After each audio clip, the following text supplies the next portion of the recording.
માત્ર 15 દિવસની બાળકીના રડવાના અવાજથી કંટાળી જઈ સગી જનેતાએ બાળકીની હત્યા કરી નાખી પલંગ પરથી પડી જતા મોત નીપજ્યું હોવાની વાર્તા ઘડી કાઢી હતી.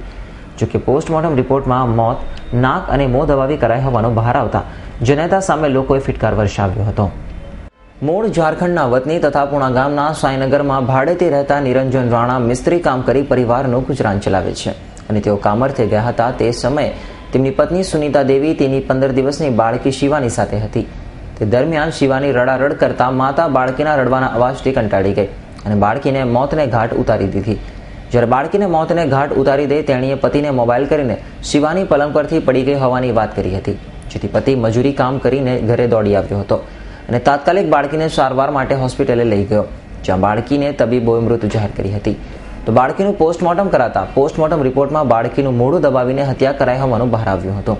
જ્યારે બાળકીની હત્યાને પગલે ઉચ્ચ પોલીસ અધિકારીઓ તેમજ પુણા પોલીસના પીઆઈ દોડી ગયા હતા અને તપાસ શરૂ કરી હતી, જેમાં પોલીસની પૂછપરછમાં બાળકીની હત્યા તેની માતાએ જ કરી હોવાની વાત બહાર આવી હતી.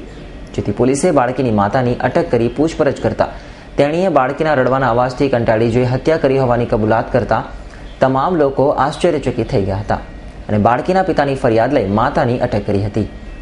વધુમાં પોલીસે તપાસ કરતા સુનીતા દેવીના વધુ 2 સંતાન છે, જેમાં એક પુત્ર અને એક પુત્રીનો સમાવેશ થાય છે.